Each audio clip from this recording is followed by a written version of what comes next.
Did you know some fish can raise cholesterol and worsen diabetes symptoms? Choosing the wrong fish might surprise you and harm your health. In this video, we'll uncover the worst fish choices for diabetics with high cholesterol to help you eat smarter and stay healthier. 5 worst fish for diabetics with high cholesterol. Number 1, shrimp. Let's start with our first one, shrimp. Now, shrimp is often praised as a light, protein-rich seafood, but it's actually a bit more complicated for folks who are managing both diabetes and high cholesterol. The biggest issue here is its high dietary cholesterol content. You see, while how dietary cholesterol affects blood cholesterol can differ from person to person, if you're already dealing with high LDL or bad cholesterol, eating shrimp frequently or in large amounts could make it tougher to keep your cholesterol levels in a healthy range. So, being mindful of how much you eat and controlling those portions is really important. But it's not just about the cholesterol in shrimp itself. We also need to think about where it comes from and how it's farmed, as these can bring up other health points. Some farmed shrimp, for instance, have been found to have traces of pesticides, antibiotics, or other chemicals from their cultivation. These are things you don't want in any diet, of course, but they can put extra stress on the body's ability to detoxify, especially if you have a metabolic condition like diabetes. If you regularly eat shrimp with these contaminants, it could unintentionally make managing cholesterol and diabetes harder by adding to systemic inflammation, which we know makes metabolic diseases worse. Plus, the way cholesterol from shrimp interacts with your body, especially if there's already inflammation, can make its effect on your overall cholesterol levels, including your HDL or good cholesterol, pretty unpredictable. Now, on the upside, shrimp does offer a good amount of lean protein. This is great for feeling full and keeping muscle mass, both of which are important when you're managing diabetes. However, you really have to weigh this benefit against its high cholesterol and the chance of contaminant exposure. When you consider that other seafood can give you similar protein along with healthier fats, like omega-3s, and a lower risk of contaminants, those other options often look like smarter choices for a regular spot in a diet designed for diabetes and heart health.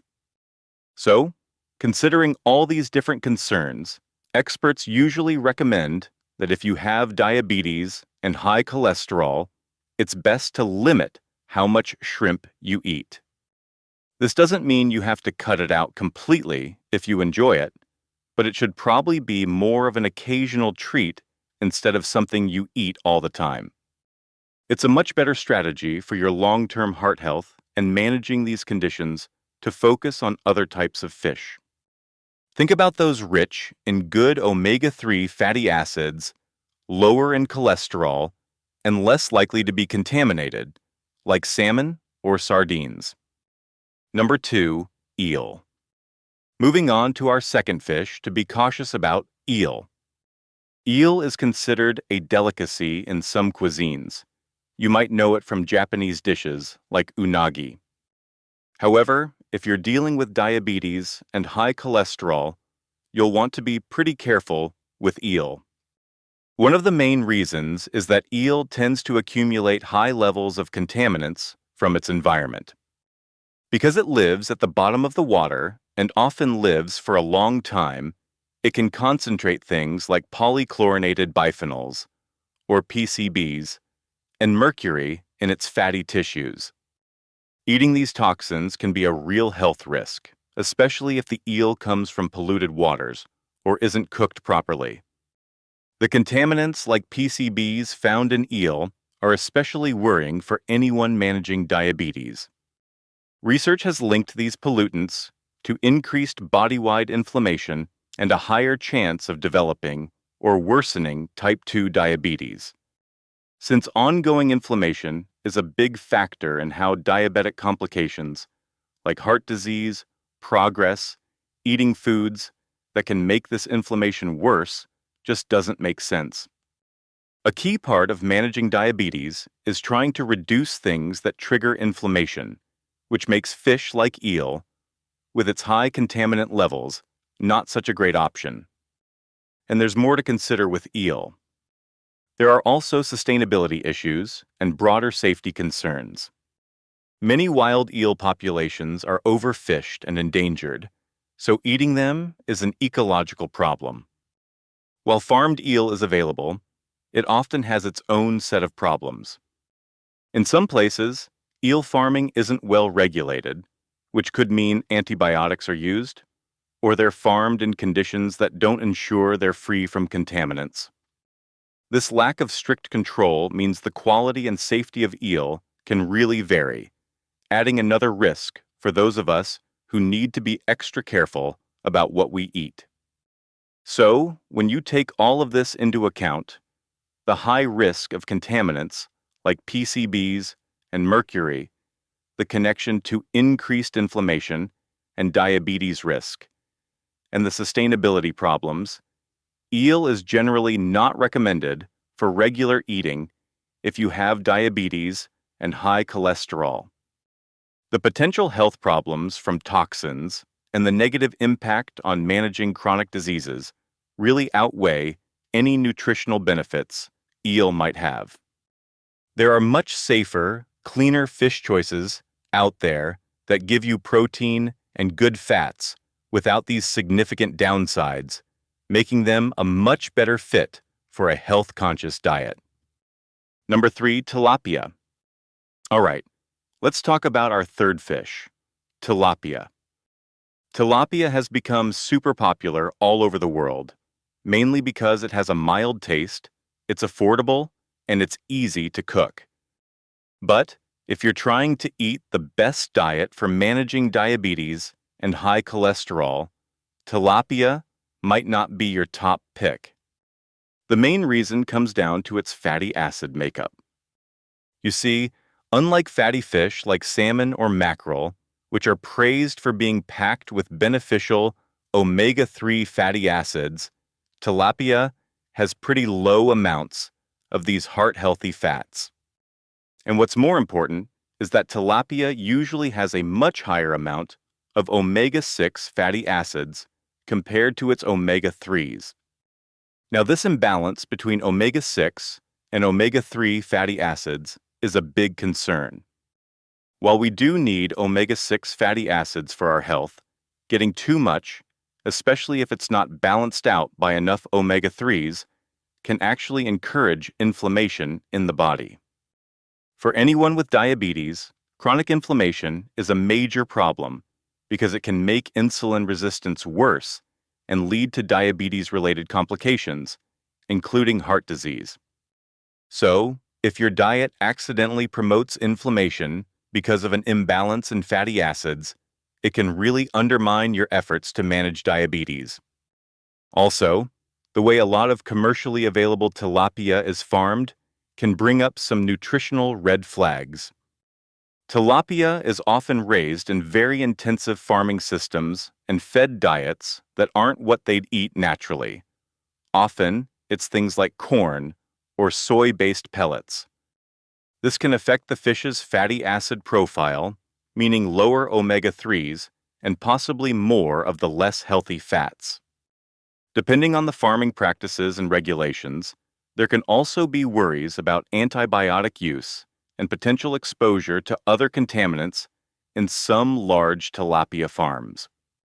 So, keeping all this in mind, especially its tendency to have a fatty acid profile that can promote inflammation, it's generally recommended that people with diabetes and high cholesterol choose other types of fish more frequently.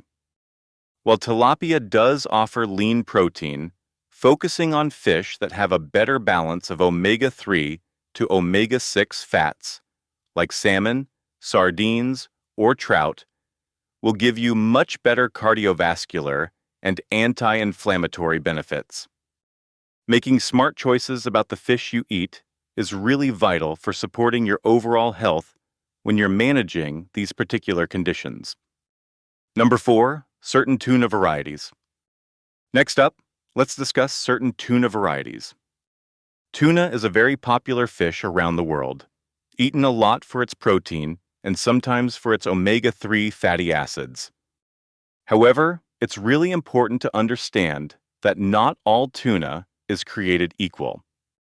Some types can actually carry risks, especially for those of us managing diabetes and high cholesterol who need to be careful about contaminants. The main worry with some tuna, particularly the larger, longer-living kinds like bluefin, big eye, and albacore, which you often see as white, canned tuna, is that they can build up higher levels of mercury. Mercury, as you may know, is a heavy metal. If you eat it, it can be toxic to your nervous system, kidneys, and other organs. For people with diabetes, the risks from mercury might be even greater. Exposure to mercury has been connected to increased oxidative stress and inflammation. These can affect how well your insulin works and have a negative impact on your metabolic health. So, if you often eat fish that's high in mercury, this metal can build up in your body over time. This could make it harder to manage your blood sugar and your overall heart health, which are already big concerns when you have diabetes. But the good news is, this doesn't mean you have to avoid all tuna. There are safer choices if you enjoy eating it. Smaller types of tuna, like skipjack, which is often what's in light canned tuna, and tongol usually have lower mercury levels. This is because they're younger and smaller when they're caught, so they've had less time to accumulate mercury.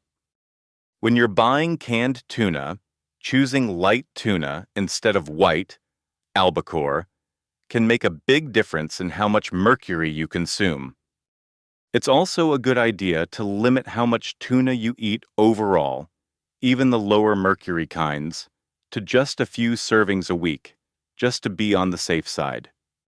So, by being choosy about the kind of tuna you eat and not eating it too often, you can more safely include it in your diet, even if you have diabetes and high cholesterol. Knowing the differences between tuna types and their mercury levels helps you make informed choices that support your health goals instead of working against them.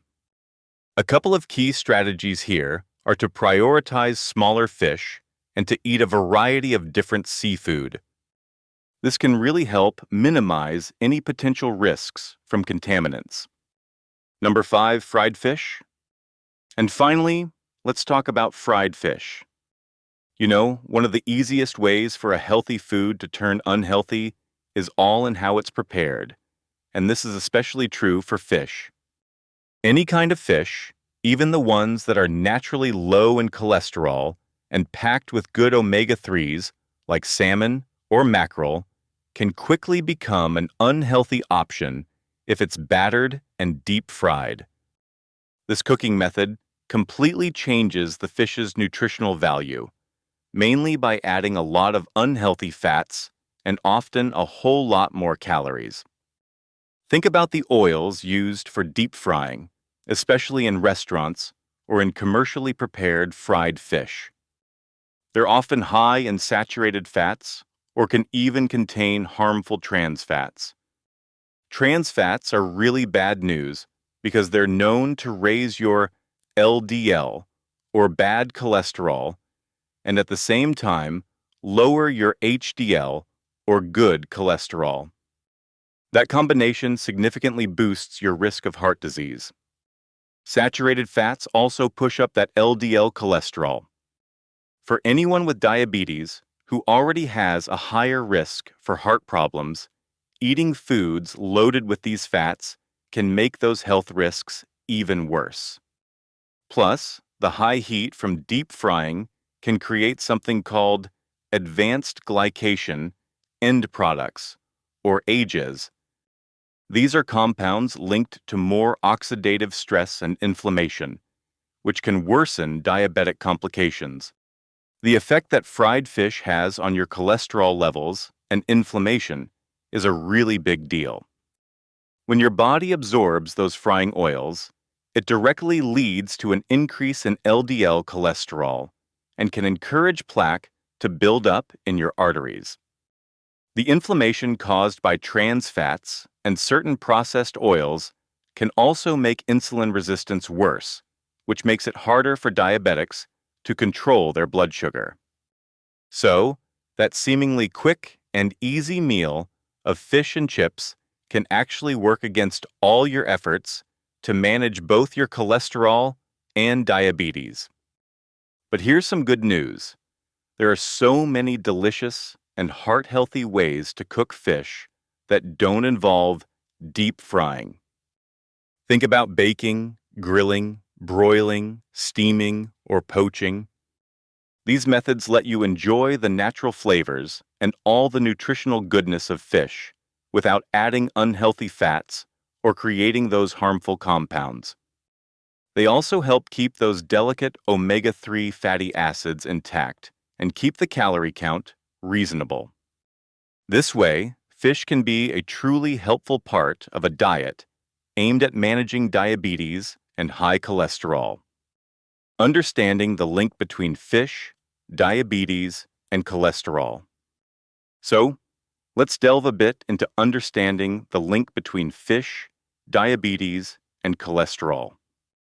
It's really true that the type of fish you eat can have a big impact on your blood sugar control and your cholesterol levels.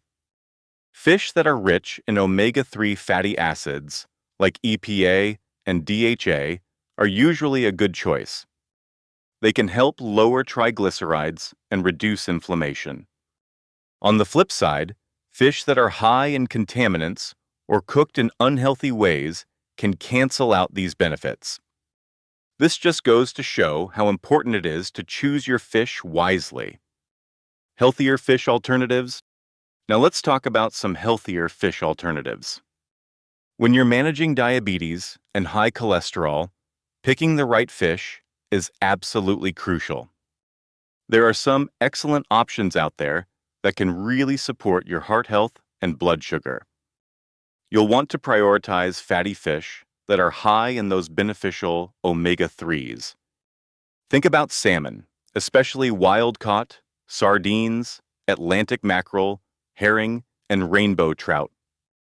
These are packed with EPA and DHA, which help reduce triglycerides and inflammation. Plus, they're usually low in mercury, unlike some of the larger predator fish. If you can include these types of fish in your diet about twice a week, you'll see some significant benefits. And just as important as choosing the right fish is how you prepare it. To get the most health benefits and steer clear of unhealthy additions, it's best to avoid frying. Instead, go for methods like baking, broiling, grilling, poaching, or steaming. These cooking techniques help keep the nutrients and natural flavors intact without needing extra oils or heavy batters. A little bit of lemon and some herbs, combined with gentle cooking, can create a delicious meal that's friendly for diabetics, really making fish a great partner in your health journey. Common misconceptions. Let's touch on some common misconceptions. There's a widespread myth that all fish are equally good for your heart, meaning any fish would be a fine choice if you have diabetes and high cholesterol. While it's true that fish often has nutritional benefits over other protein sources, this kind of broad statement misses some really important details. Believing it can lead you to make dietary choices that aren't the best for managing these specific health conditions. The key thing to remember is that both the specific type of fish and how you cook it are incredibly important. Some fish have high levels of cholesterol or contaminants, which reduces their benefits. And as we've discussed, even fish that are naturally healthy can become harmful if they're deep fried. That's why careful selection, focusing on fish that are low in contaminants and rich in omega-3s, along with healthy cooking methods, are absolutely essential if you want to truly support your health goals. So, to wrap things up, choosing the right fish is absolutely vital when you're managing both diabetes and high cholesterol. By making a conscious effort to avoid options like shrimp, eel, tilapia, tuna, that's high in mercury, and all fried fish, you're taking a really important step for your health. Instead, if you embrace those varieties rich in omega-3s and low in contaminants and prepare them in healthy ways, you'll be doing a great service to your heart and your overall metabolic well-being. If you found this information helpful for figuring out your seafood choices, please feel free to share it with friends or family who are also managing diabetes and cholesterol. You can subscribe for more practical health tips. And please, don't hesitate to leave your questions or share your own experiences in the comments section. We genuinely love to hear from you.